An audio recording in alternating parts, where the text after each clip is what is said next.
Hello everybody, my name's Travis. I'm here working on my 2004 Toyota Tundra. I'm going to be doing a lot of work to the Tundra as it never ends. There's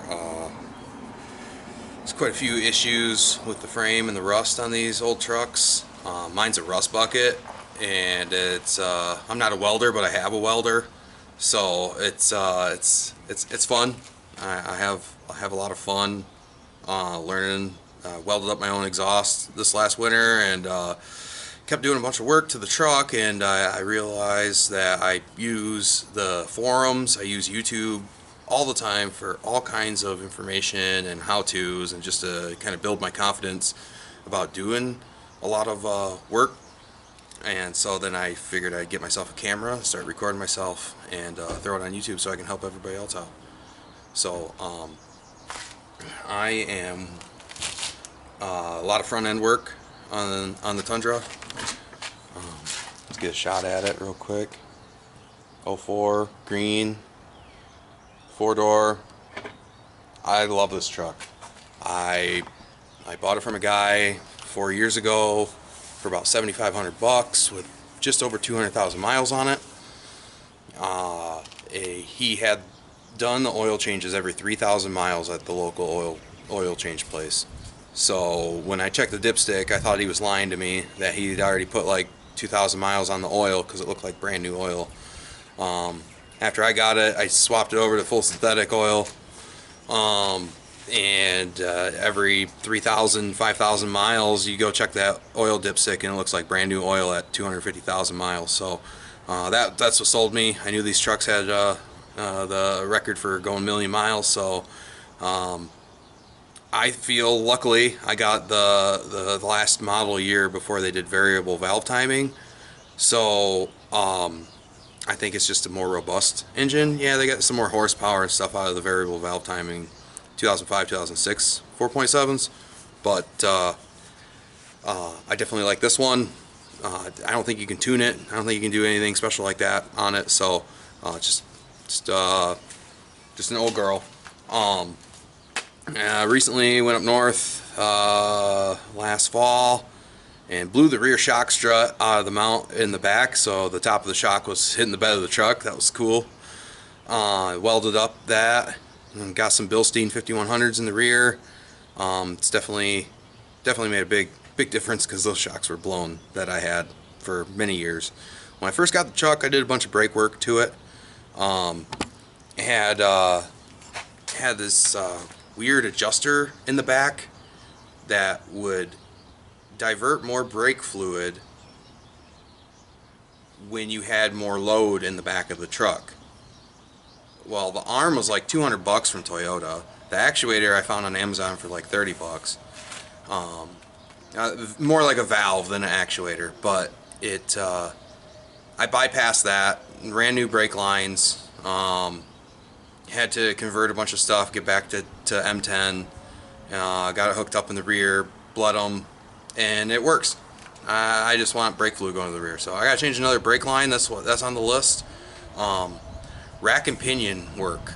I am changed the power steering line that rusted through a couple years ago.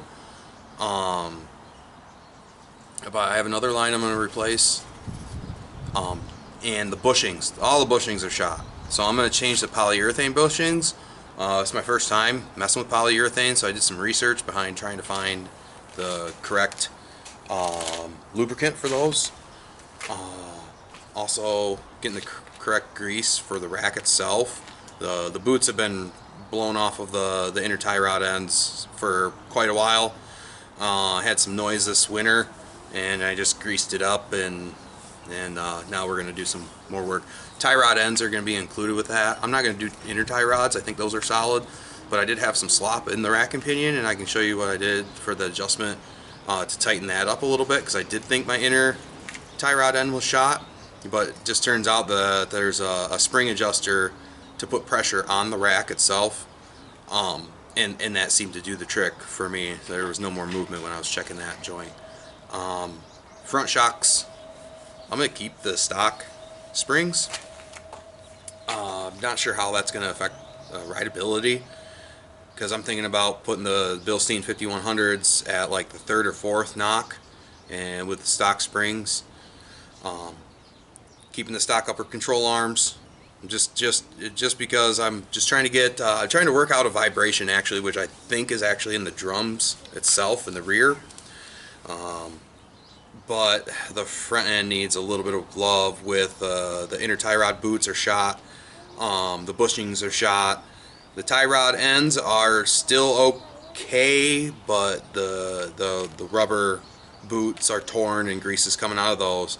I recently did the lower ball joint on the passenger side this winter, and let's see, front differential. I already tore into it before I grabbed the camera, so I wanted to give you guys a couple shots of the front diff. I wanted to just change the oil, and I do have to do the front axle U-joints.